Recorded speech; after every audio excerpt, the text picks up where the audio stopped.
Good morning and namaste everyone. Let's start our Saturday class where we are going through the Yog Sutras written by Rishi Patanjali. But let's do some prayers first. Oh, Guru Brahma, Guru Vishnu, Guru Devo, Maheshwara, Guru Sakshat Parbrahma, Tasmai Shri Guruve Namaha. Om Bhurbhavasvaha, Tatsavitravare Bhargo Devasya Dhimahi, Diyo Yo Nah Prachodayat. Asto Ma Sadgamya, Tamso Ma Jyotirgamya, मृत्युर्मा अमृतं गम्य ओम सहना भवतु सहनौ भुनक्तु सवीर्यं करवावहै तेजस्विनावधीतमस्तु मा विद्विषावहै ओम शांति शांति शांति.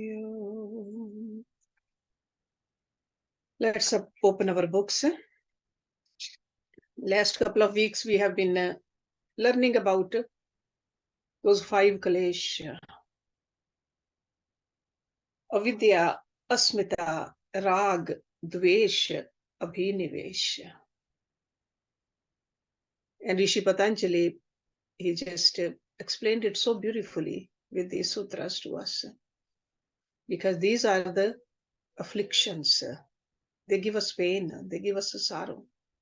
That's why they are called kleshas. So 5 in number.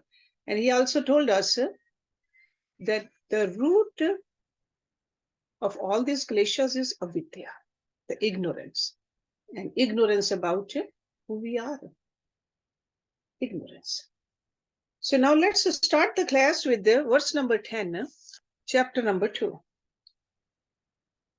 And both verse number 10 and 11, we are going to look at it together.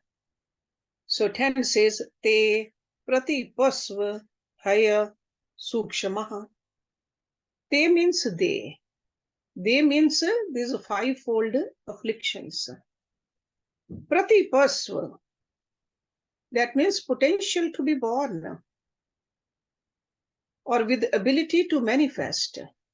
Pratiprasava. Heyah means to be avoided, destroyed, or make them inert. So pratiprasava here means that which has lost its ability to manifest, or that which has been destroyed. Sookshmah, subtle. So they are subtle. So these afflictions are subtle and to be destroyed before they manifest vividly. Okay, it's like they are in the seed form. They need to be destroyed as they are in the seed form. Because once they manifest, they just grow into big trees. And on those trees, we have a lot of fruits and more seeds also. Okay, so this is the shlok number 10. So continuation of this shlok number 11, he's telling us how to do it. So they need to be destroyed, but how?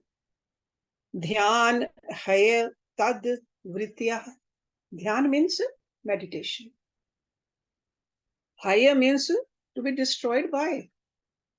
Tad means that. Vrittaya means modifications, manifestations, or evolution. So evolutes of the afflictions, modifications of the afflictions are to be destroyed by meditation. So remember, the avidya is the first and the foremost affliction. And other afflictions are extension of avidya. Always remember that. So it's like avidya is like a crabgrass, and it spreads into many networks or branches. That's why altogether they are called panchavarva, 5 nodules. All 5 are subtle and hard to detect. Their effects become visible only when they send out shoots. Because these nodules are buried deep in our mind. By the time the afflictions manifest in the form of, how do we know that they have taken form? Our desires, anger, greed, egoism. So their root system are so firmly established that it's difficult to uproot them. So when the tree has become so big, so strong, the trunk is so thick, leaves are so many, roots are so deep. So by the time we see the manifestations, it has become pretty big. A vigilant abhyasi, aspirant, tries to destroy these fivefold nodules while they are gathering their momentum to form roots. That's what, as a sadhana, we need to do. Remember, the mind is like a field. And these seeds we have deposited in this field from countless lifetimes. So that's why avidya is said to be beginningless. We don't know when it got started. How long ago we really forgot who we are. But the good news is that it can come to an end. Even though it's beginningless, when we reach deep into the soil of our mind, when we discover the seeds of avidya, when we learn how to roast them with the fire of knowledge, these seeds become inert. They cannot sprout anymore. This is what yoga is all about. That's why Rishi Patanjali, in this verse number 10, he says, they are to be destroyed while they are still subtle and are just about to manifest. That's why they say, just nip at the bud. And then the verse number 11, he's telling us what to do if these fivefold afflictions have already become manifest. So some of these afflictions, maybe they have manifested in us. Some of them we might see it in a subtle form. So we got to recognize them and through meditation, make them inert. So discovering and destroying the seeds of ignorance is not an easy task. Scriptures tell us, they give us an analogy of a mustard seed, hidden somewhere deep in the soil of a vast field. And it's your task to locate the seed. The average person can locate the seed only if he or she knows how the seed looks like. But the seed is so small, hard to see, especially in the vast field. But when the seed sprouts, turns into a plant, it definitely becomes visible.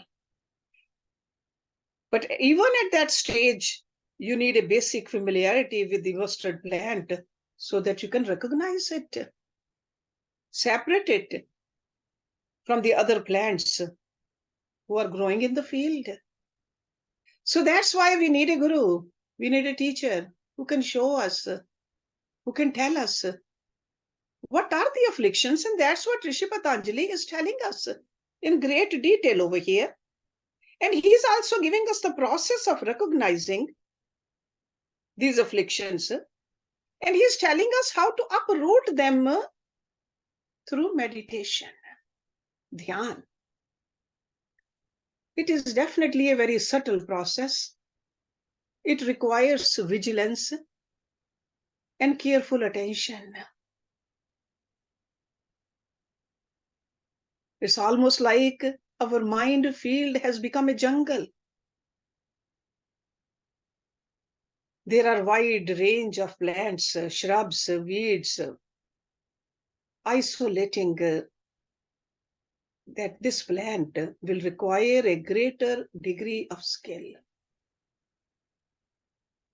So in Yog Sutra, this clearing process is compared to the practice of Kriya Yoga. Kriya Yoga. That's where this chapter started. Tap, Swadhyay, Ishwar Pranidhan. In other words, the most subtle seed of avidya can be discovered and destroyed by the purest form of knowledge. That purest form of knowledge we learned in the previous chapter can dawn in the deepest state of samadhi. But before we reach samadhi, we definitely got to learn how to do meditation. And before meditation, we got to learn how to concentrate. So avidya that is slightly less subtle and relatively more manifest is to be destroyed by meditation. And vividly manifest avidya, with its multiple stems and leaves, fully blended with the other plants, can be destroyed with the step-by-step practice that begins with Kriya Yoga. Okay, so do not forget that what he has been telling us all along. We got to learn how to expand our practice of meditation. We got to make sure that we take our meditation towards samadhi also. See, just like when we went to the kindergarten, then we knew that we got to go into the elementary school and the middle school and the high school, and we got to enter into a good university, get the basic degree and then the higher degrees. We knew what we were getting. And that was all to know this world, to stand on our feet. But over here, this is the real purpose of life. For that also, we need to be vigilant. We got to know what we are doing. Got to know how to do it. And then keep on practicing. So this is what he's saying in these two verses. He says they are subtle. So these kleshas are subtle, but they need to be destroyed before they manifest. But if they have already manifested, they can still be destroyed by meditation. Okay, so some of those seeds have manifested, but there could be a lot of them in the subtle form also. So all of us have mixture of these. So that's why we got to make sure that we do various levels of sadhana. Now, verse number 12. In this verse, Rishi Patanjali is giving us the anatomy of karma. Kleshamoolah, karmashayo, drishtadrishtajanmavedaniyah. Klesh, you are familiar with this term now, afflictions. The five-fold afflictions, which we have been talking about. Klesh. Moole. Moole means foundation or the root. So kleshamoolah means the one which has its roots in the kleshas. So source of the kleshas. See, the source of the asmita, rag, dvesh, abhinivesh is the avidya. But what is the root of all five? He says karmashayo. Karam. Karam is the action or the subtle impression of the actions. Ashya means container, the resting ground. Or it's like an organ, ashya. So the container of karma, reservoir of the karma, karmashayo. Drishtaha. Drishta means visible, seen. Adrishta means invisible, unseen. So in other way, drishta could be present and adrishta could be future. Janam, birth. Vedaniyah, to be experienced. Object of experience.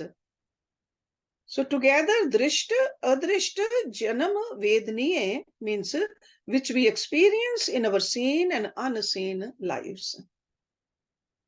So that's all a matter of experience in our current life and in our lives to come. So karmic phenomena is rooted in afflictions. And this phenomena is what we experience in our current and future lives. This sutra is the backbone of the law of karma, as well as reincarnation. It answers many, many questions which we need to ask ourselves. How did we create our karmas? How are the karmas stored? Because if it's a karma yoni, we have brought some karmas, we are keep on storing the karmas. Where are they stored? And how do the karmas keep on getting bigger and bigger? Where do they get the nourishment? How do they become active? And why do some karmas seem to never bear fruits, while others bear fruit instantly? Why some people seem so fortunate, so lucky, and others seem trapped with so many misfortunes? This particular sutra tells us what we can do to change our karmic field, how we can modify our present and future conditions by transforming or nullifying our present deeds or previous deeds. Or how can we attain freedom from the bondage of karma in this lifetime? The key word in this sutra is karmashayo. Karmashayo. This really takes us to the core of yogic philosophy. And as I said earlier, it's a composite word, karam and ashya. Karam means action, which sometimes we call it a law of cause and effect, or action and reaction. In general language, we say do good, reap good, do bad, reap bad. That's the karma. At a deeper level, karma refers to the subtle effects of our actions. Every action leaves an impression in our memory also. Every action. Repeated actions reinforce their impressions. Eventually, they turn into our habit patterns, repeated actions. And as the habit matures, it becomes an integral part of our unconscious mind. Strong habits become the building blocks of our personality. And they define our being. So that is a karma. It's a very small looking word, big implication. The second word, ashya, means a sack or a container. It has the capacity to contain something, ashya. So karmashayo is the pouch that contains our karmas. See, just like we are familiar with the term pitashya, the pouch in us which contains the pit means the bile. And in medical terminology, it's called gallbladder. So gallbladder, the pouch of pitashya. And amashya is the stomach, the pouch for the undigested food. Amashya. And what is a pakvashya? Intestines are called pakvashya, the pouch of digested food. So this is like a part of our anatomy. So what is the pouch that stores our karmas composed of? According to Yog Sutras, the science of yoga, this pouch is made of the mind, our subtle body. Mind is the karmashayo. Because bile is a physical substance, so the pouch it contains it also physical. But the karmas are subtle, so the pouch has to be subtle also. But then remember, the gallbladder contains bile, but it's not the source of bile. Bile is manufactured in the liver. And a basic metabolic process governs how much bile is manufactured, the rate at which it is funneled into the gallbladder, and when and at what rate it is discharged into the small intestine. The same way, the functioning of our karmashayo is governed by the forces of time, space, and causation. These are the forces which propel our karma. The mind discharges karmas into the domain of prakriti and purusha. So these same forces bring matter, consciousness, and karma together. And this process, we call it destiny. Birth is the end result. So we were born because of this karmashayo, the kind of a karmas we had. We all know that mind is so vast. It has a number of functions.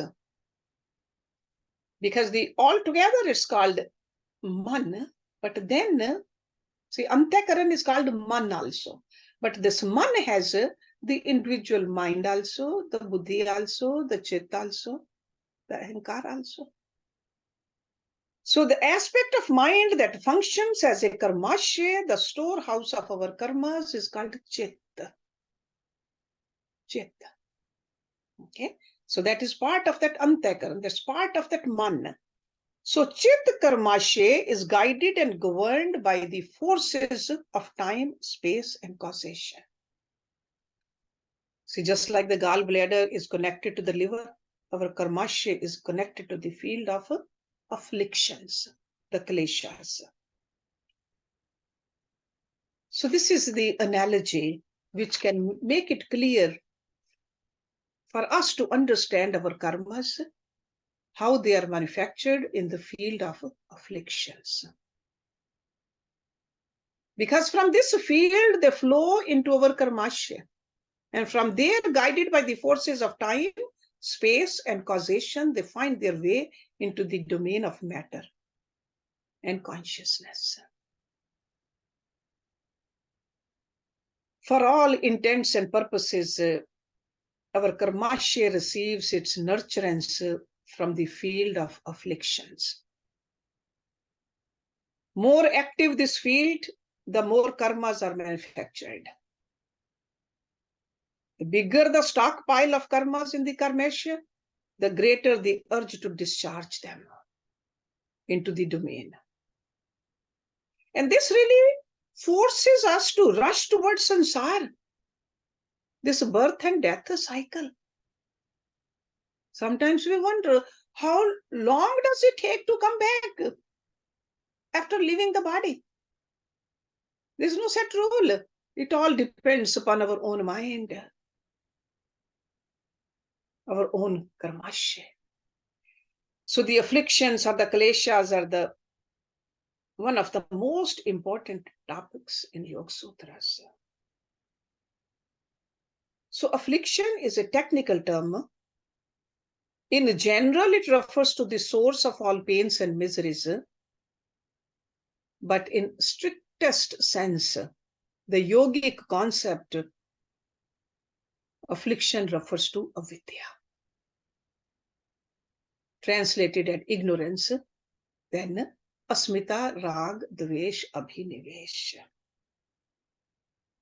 And we saw the very precise meanings in the earlier verses, especially when Rishi Patanjali said avidya, lack of knowledge, misunderstanding, distorted understanding, confusion regarding our true self. That's all avidya.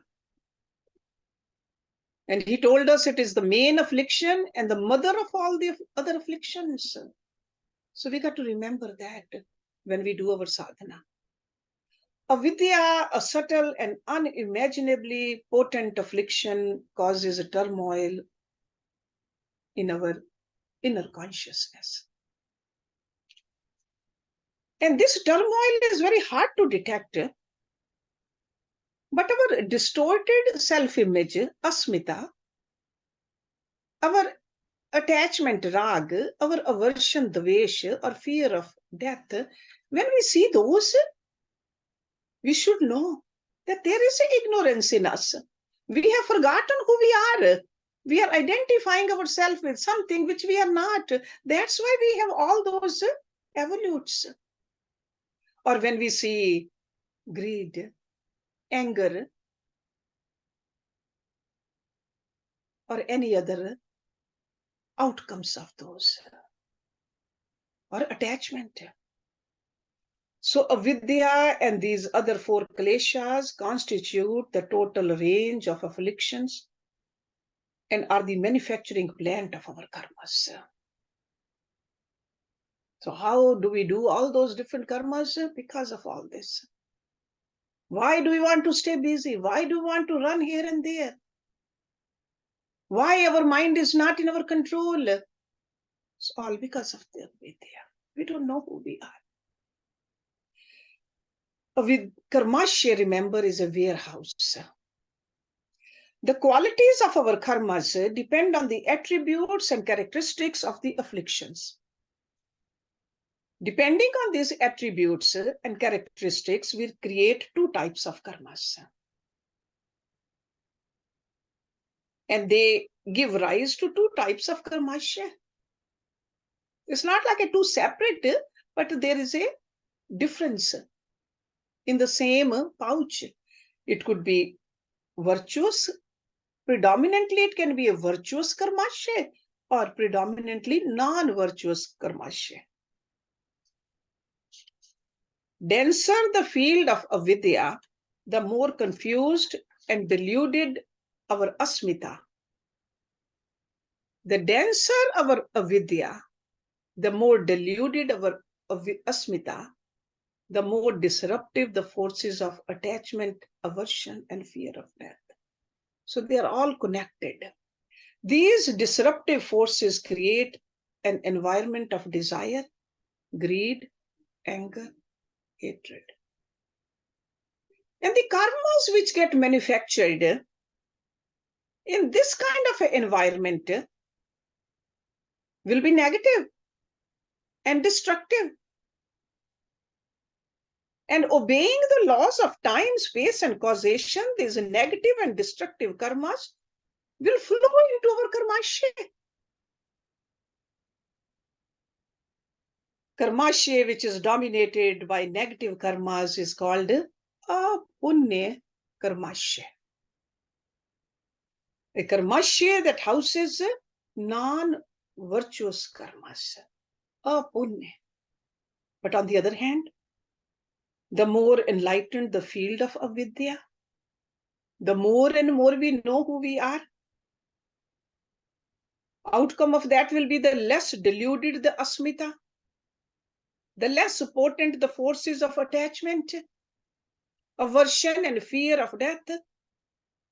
Definitely, this will create an environment relatively free from desire, free from greed, free from anger, hatred.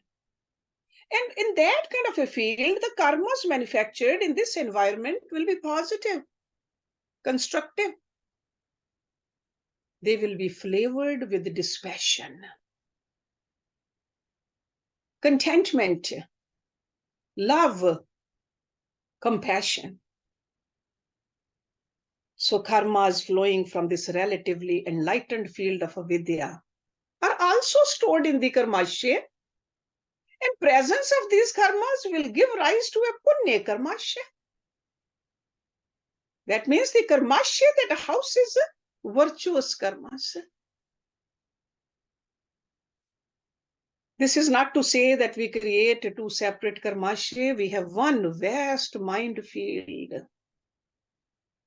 And we have been storing all kinds of karmas from time immemorial. We have both kinds. Our good and bad karmas clustered together in our mind field. That's why we see a saintly person also sometimes doing wrong deeds. Or we see a sinner also, a person who is robbing, but still whatever he has robbed, he'll give away to the poor. Because both the karmas are stored there. All of us have both good karmas and bad karma, which are dependent on the quality of our field of avidya. Our mind, which is the storehouse of these karmas, is constantly under the influence of our karmic properties. Seated deep in our mind, the subtle forces of our karmas influence our thought, speech, and action. Because that's how we relate with this world. Our body functions. We speak to this world, and we are thinking also. Just as our present is the result of our past, so our future will be the result of our present. What is the goal of Yog Sadhana then? The goal of Yog Sadhana is to bring a qualitative change in the field of afflictions by minimizing the grip of ignorance, avidya, elevating our self-understanding, eventually freeing ourselves from the binding forces of attachment, aversion, fear, desire, anger, and greed. That is the goal of our sadhana. The sadhana that transforms and purifies the field of afflictions will definitely give us necessary changes. We'll see the changes. We will be drawn towards performing the positive, good, and constructive actions. That will become our nature. Because constantly we are at the threshold, do this or do that. Be selfish or be selfless.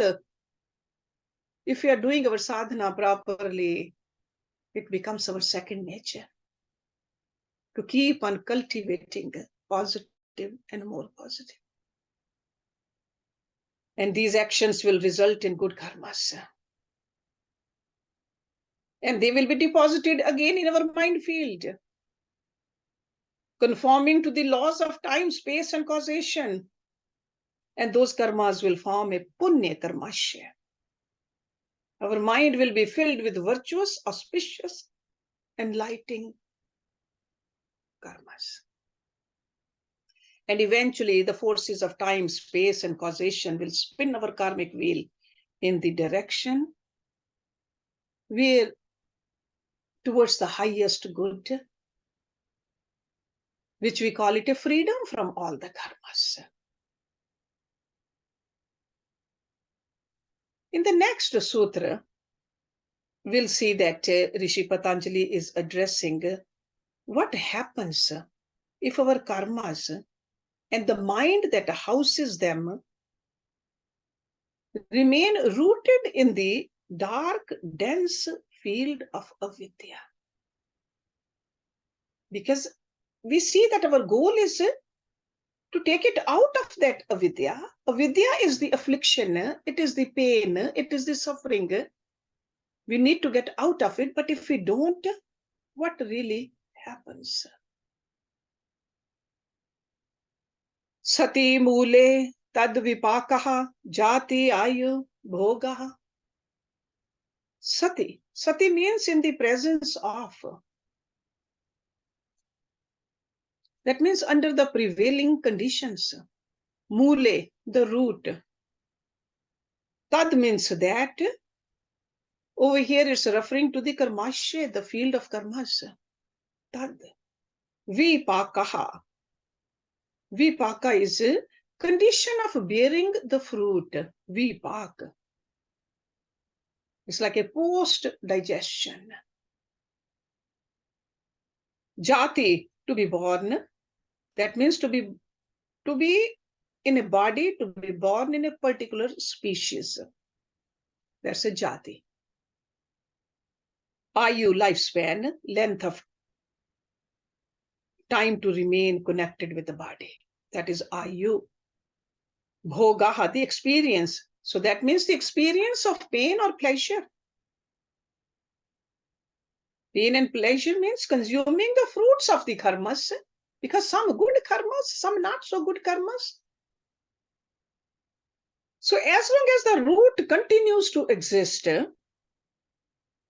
that karmashayo must have an effect, forcing us to be born into a particular species, live for a particular span of time, and undergo inescapable experiences of pleasure and pain. So in other words, our lives are shaped by our karmas.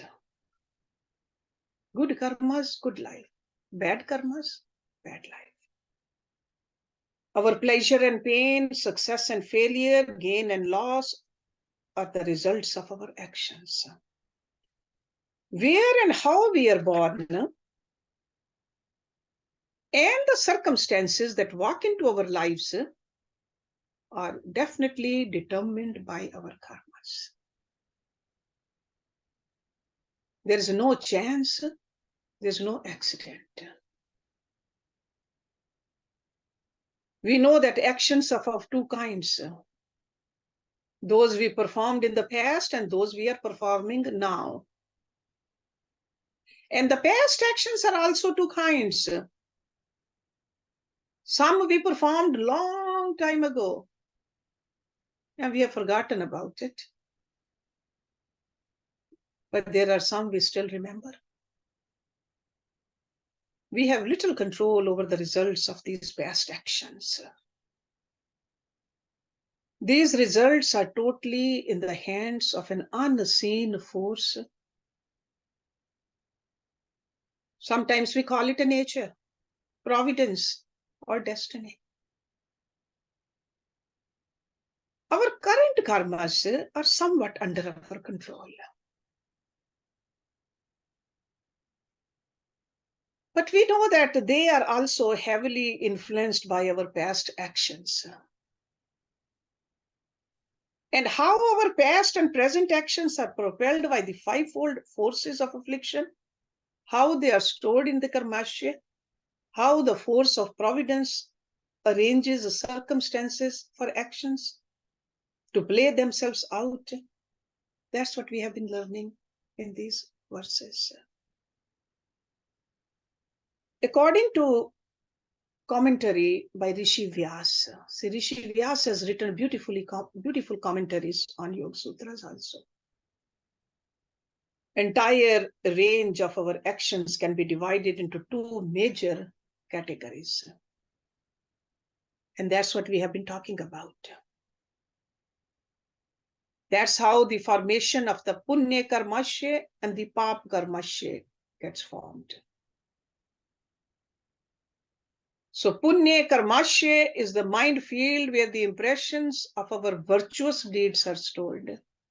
And pap karmashayo is the mind field where the impressions of our non-meritorious deeds are stored.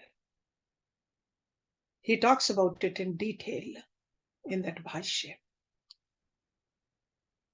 But we know that majority of our actions are neither superbly good nor terribly bad. They are like in between, lukewarm actions. And most are accompanied by a mixture of likes and dislikes, confidence and doubt, clarity and confusion. So these opposing attributes weaken each other, making our actions mildly positive or negative, mildly good or bad. When such mild actions mature and bear fruit, the influence on our present action is also mild. But the actions performed under the influence of intense ignorance, intense egoism, intense attachment, intense aversion, intense fear, they will give intense karmic consequence. So when it's mildly done, the outcome is mild. When the intensity is there, the outcome is also very intense. In the same way, actions performed under the influence of intense wisdom, intense surrender, intense non-attachment, intense love, and intense trust, they will also give the intense karmic consequence. These intense consequences, good or bad, walk into our lives with so much force that we cannot escape them. This is what is known as an act of destiny. Such actions are so significant, so powerful, that they form their own independent karmashayo. They mature very quickly, and they march into our lives like a storm. These powerful karmic consequences create a turning point in our lives. For example, the phenomena of overnight transformation. That is associated with such karma. Meeting someone first time, recognizing that is our guru, and just following it, reaching to the destination. That is outcome of intense good karma. If our actions are inherently negative, destructive, demeritorious, they form a papa karmashayo. But if they are positive, constructive, virtuous, they form a punya karmashayo. And when they mature, their dormant potentials are awakened and become active with virtually no instigating causes. We don't even know what did we do now. What really happened? But the outcome is so grand. So these distinctive actions bear fruit no matter what. They walk into our lives no matter what. So if these distinctive actions are virtuous, they push aside the results of the non-virtuous past deeds. And if they are demeritorious, they push aside the results of the virtuous past deeds. In other words, the karmic consequences of these actions take precedence over all others. So intensity in our karmas doesn't matter. Negative actions that mature immediately, what are the examples of those? Torturing someone, and then a person who's doing it will definitely suffer from intense pain or disease. Or forcing miseries to part with their money, deceiving those who have placed their complete trust in you. That is an intense negative karma. Harming saintly souls who live a life of purity, that's an intense negative karma. Person who is living a life of austerity, simplicity, selfless service, doubting that person. Because these karmas are not just the physical, they could be in the thoughts also. Positive actions that mature immediately include meditation, practice of austerity, reaching towards samadhi, surrender to God, worshipping, offering the service to a saint, to a guru. The more intensely and earnestly these actions are performed, the more potent they are. They bear fruit without fail. Not only that, they do so immediately also, quickly. So here in this sutra, Patanjali returned to the central theme of karmashayo, where our actions and their subtle impressions are deposited in vast numbers. With the first word in the sutra, sati, Patanjali is reiterating the previous sutra actually, reminding us that even though actions are housed in the realm of the mind, they are born and nurtured in the realm of fivefold afflictions. As long as the karmas and their karmashayo remain connected to their root, there is no hope of freedom from the bondage of karmas. Sooner or later, the doer must face his deeds. This is the inevitable law of karma. So let's put a little break over here. So I want you to think about it until the next week. And I have few more message to give on this verse. So we'll start in the middle of this verse next week. Om Purnamada Purnamidam Purnat Purnamudachyate Purnasya Purnamadaye Purnameva Vishishyate. Om Shanti Shanti Shanti. Thank you very much.